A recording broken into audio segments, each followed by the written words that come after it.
As we advance in years, many of us find ourselves becoming increasingly generous. We offer our time, share our wisdom, and sometimes even open our wallets to help those around us.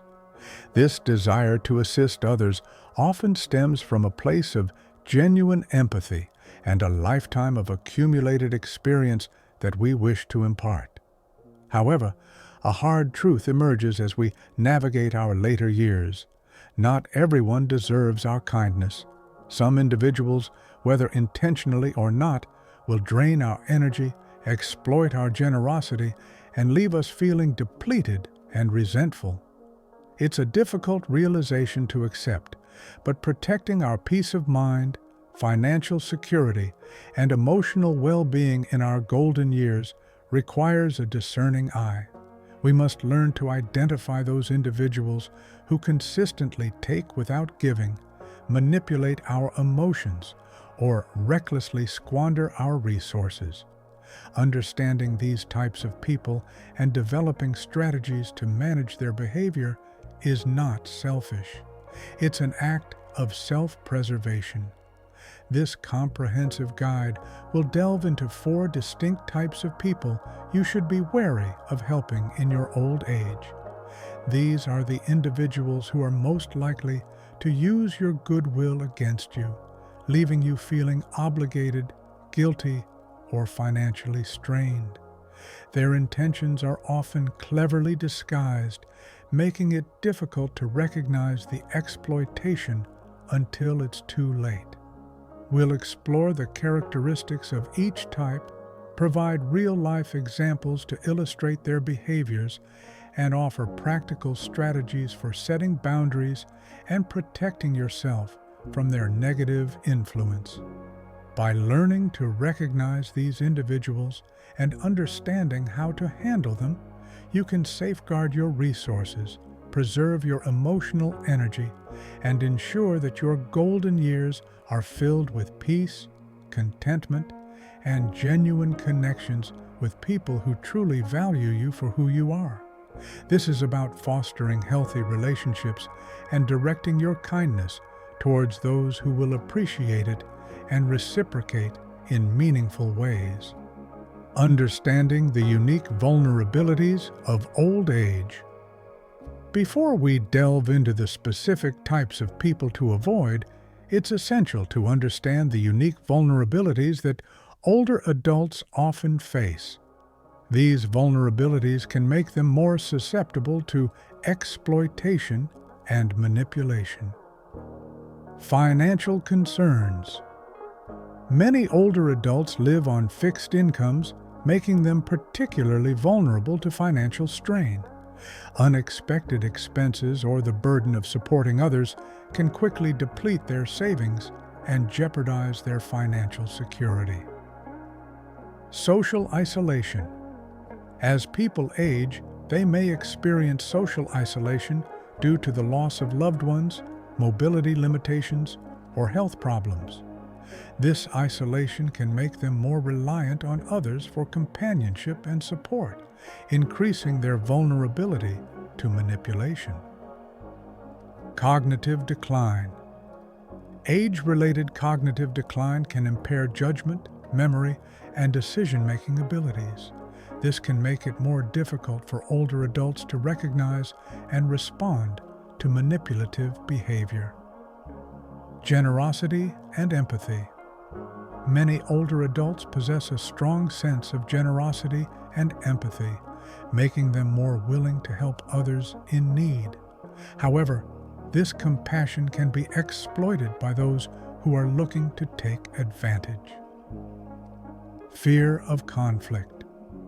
Some older adults may avoid conflict at all costs, making them less likely to confront manipulative behavior or set boundaries.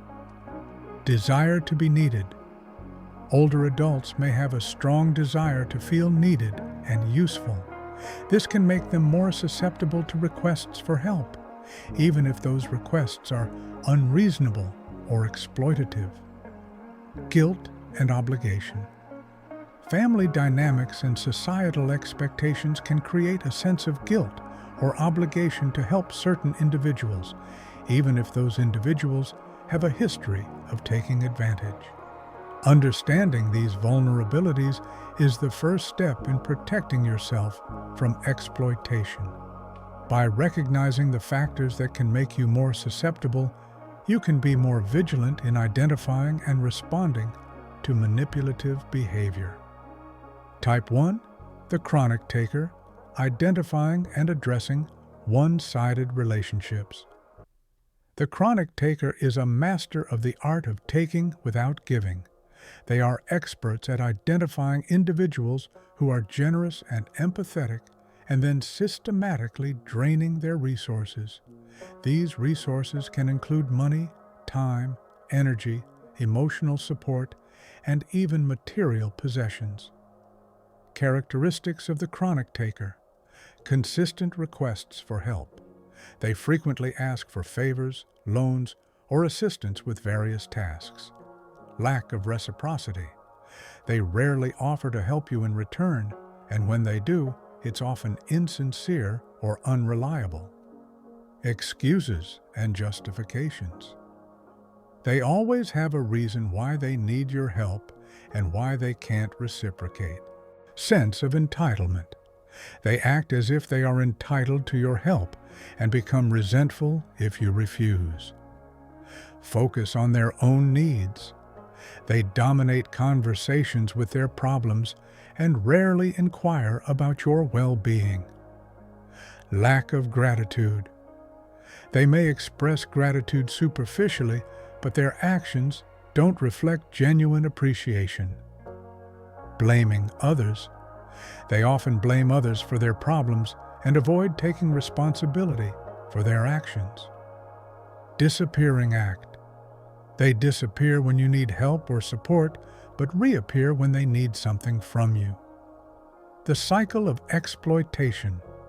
The chronic taker operates within a cycle of exploitation. They identify a generous individual, make a request for help, and express gratitude initially. As the cycle repeats, the requests become more frequent and demanding, while the reciprocity diminishes. Eventually, the generous individual feels drained, resentful, and taken advantage of. Real life example. Consider a retired teacher named Sarah who has a close friend named Emily. Emily frequently calls Sarah asking for help with various tasks, such as running errands, driving her to appointments, or helping with household chores. Sarah, being a kind and generous person, always obliges. However, Emily rarely offers to help Sarah in return. When Sarah needs assistance, Emily is conveniently busy or unavailable. Over time, Sarah begins to feel resentful and drained by the one-sided nature of the relationship. Strategies for addressing the chronic taker. Recognize the pattern. The first step is to recognize the pattern of taking without giving. Pay attention to the frequency of requests, the lack of reciprocity, and your own feelings of resentment or depletion. Set boundaries. Once you recognize the pattern, it's essential to set clear boundaries. Politely decline requests for help when you are not able or willing to provide assistance. Say no without guilt. Remember that you are not obligated to fulfill every request. It's okay to say no without feeling guilty or needing to provide a lengthy explanation. Limit contact. If the chronic taker continues to drain your resources despite your efforts to set boundaries, consider limiting contact. This may involve reducing the frequency of phone calls, visits, or social engagements. Focus on balanced relationships.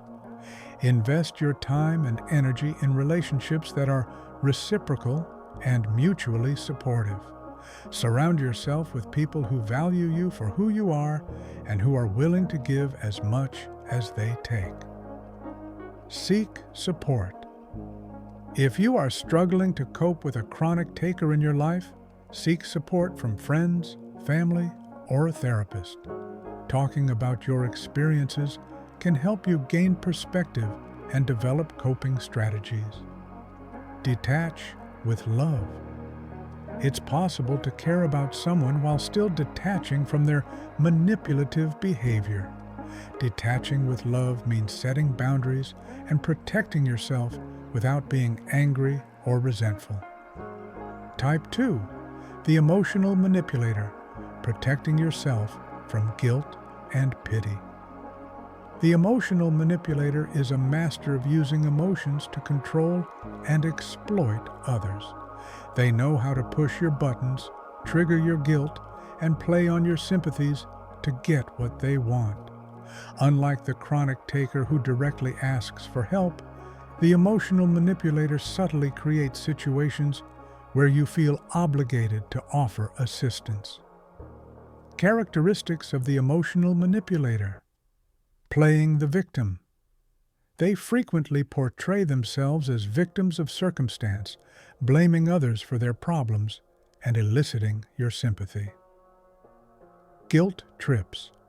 They make you feel guilty for not helping them, even if their requests are unreasonable or exploitative. Passive-aggressive behavior. They express their needs indirectly through sighs, hints, or subtle criticisms. Emotional blackmail. They threaten to withdraw their affection or support if you don't comply with their demands. Exaggerated emotions. They display exaggerated emotions such as sadness, anger, or desperation to manipulate your response. Shifting blame. They avoid taking responsibility for their actions and always find someone else to blame. Creating drama. They thrive on drama and create conflict to gain attention and control. Testing boundaries. They constantly test your boundaries to see how far they can push you. The art of guilt and pity. Emotional manipulators are skilled at using guilt and pity to control others. They make you feel responsible for their happiness and well-being, and they play on your fear of letting them down. Real-life example. Consider a retired librarian named David who has a sister named Carol. Carol is constantly complaining about her financial struggles and her difficult life. She frequently calls David, sighing heavily and saying, "I don't know what I'm going to do." David, feeling guilty for his own financial security, often offers to help Carol with her bills. However, Carol never expresses genuine gratitude and continues to complain about her problems. David begins to feel resentful and manipulated by Carol's constant negativity.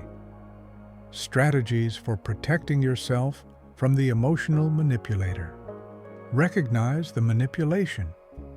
The first step is to recognize the manipulative tactics being used.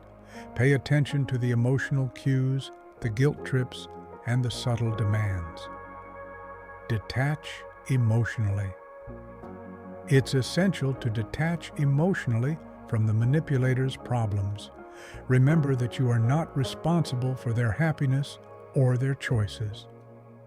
Set boundaries. Set clear boundaries and stick to them. Politely decline requests that make you feel uncomfortable or exploited. Don't justify yourself. You don't need to justify your decisions to the manipulator. A simple no is sufficient. Focus on your own needs. Prioritize your own needs and well-being. Don't sacrifice your own happiness to appease the manipulator. Challenge their thinking. Gently challenge the manipulator's negative thinking patterns. Encourage them to take responsibility for their actions and to focus on solutions rather than problems. Seek professional help. If you are struggling to cope with an emotional manipulator, seek professional help from a therapist. A therapist can provide you with tools and strategies for setting boundaries and protecting your emotional well-being. Limit contact. If the manipulation continues despite your efforts to set boundaries, consider limiting contact. This may involve reducing the frequency of phone calls, visits, or social engagements. Type 3. The reckless spender, protecting your savings from financial irresponsibility. The reckless spender is someone who consistently makes poor financial decisions, lives beyond their means, and relies on others to bail them out of their financial crises. These individuals may be charming and persuasive, making it difficult to resist their pleas for help. However, enabling their reckless spending habits can drain your savings and jeopardize your own financial security. Characteristics of the reckless spender. Living beyond their means. They spend more money than they earn, often accumulating debt. Impulsive purchases. They make impulsive purchases without considering the consequences. Lack of budgeting skills. They don't budget or track their expenses. Financial crises. They frequently experience financial crises due to their poor spending habits. Borrowing money. They constantly borrow money from friends, family, or financial institutions. Blaming others. They blame others for their financial problems and avoid taking responsibility for their actions. Lack of financial planning. They don't plan for the future or save for retirement. Sense of entitlement. They feel entitled to financial assistance from others. The cycle of debt and dependence. The reckless spender operates within a cycle of debt and dependence. They spend recklessly, accumulate debt, and then rely on others to bail them out. This cycle repeats itself, creating a pattern of financial irresponsibility. Real-life example. Consider a retired business owner named Robert who has a grandson named Michael. Michael is constantly struggling with money. He bounces from job to job, spends whatever money he has as soon as he gets it, and frequently asks Robert for loans to cover his bills. Robert, wanting to help his grandson, often gives him money. However, Michael never learns from his mistakes and continues to make poor financial decisions. Robert begins to worry about his own financial security and realizes that he is enabling Michael's reckless spending habits. Strategies for protecting your savings from the reckless spender. Recognize the pattern. The first step is to recognize the pattern of reckless spending and dependence. Pay attention to the frequency of requests, the lack of financial responsibility, and your own feelings of worry or resentment. Set clear boundaries. Set clear boundaries and refuse to provide financial assistance. Explain that you are not able to support their reckless spending habits and that they need to take responsibility for their own finances. Offer alternative support. Instead of giving them money, offer alternative forms of support, such as helping them create a budget, find a financial advisor, or explore job opportunities. Don't enable their behavior. Avoid enabling their behavior by providing them with money or resources that allow them to continue spending recklessly. Protect your own financial security. Prioritize your own financial security and ensure that you have enough money to meet your own needs. Seek professional advice. If you are struggling to cope with a reckless spender, seek professional advice from a financial advisor or a therapist. Detach with love. It's possible to care about someone while still detaching from their financial irresponsibility. Detaching with love means setting boundaries and protecting your savings without being angry or resentful. Type 4. The perpetual victim, avoiding the negativity trap. The perpetual victim is someone who consistently portrays themselves as a victim of circumstance, blaming others for their problems and eliciting your sympathy. These individuals may be skilled at telling sob stories and creating a sense of helplessness. However, engaging with their negativity can drain your energy, lower your mood, and prevent you from focusing on your own well-being. Characteristics of the perpetual victim. Constant complaining. They constantly complain about their problems, their health, their relationships, and their life in general. Blaming others. They blame others for their problems and avoid taking responsibility for their actions. Negative thinking. They have a negative outlook on life and focus on the worst-case scenarios. Sense of helplessness. They portray themselves as helpless and unable to change their circumstances. Seeking sympathy. They seek sympathy and validation from others. Resisting solutions. They resist suggestions or solutions that would help them improve their lives. Creating drama. They create drama and conflict to gain attention and control. Draining energy. They drain your energy and leave you feeling exhausted and depleted. The cycle of negativity. The perpetual victim operates within a cycle of negativity.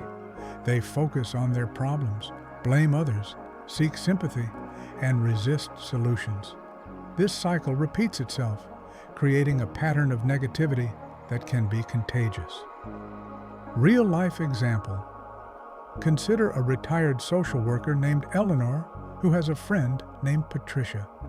Patricia is constantly complaining about her health problems, her difficult family relationships, and her financial struggles.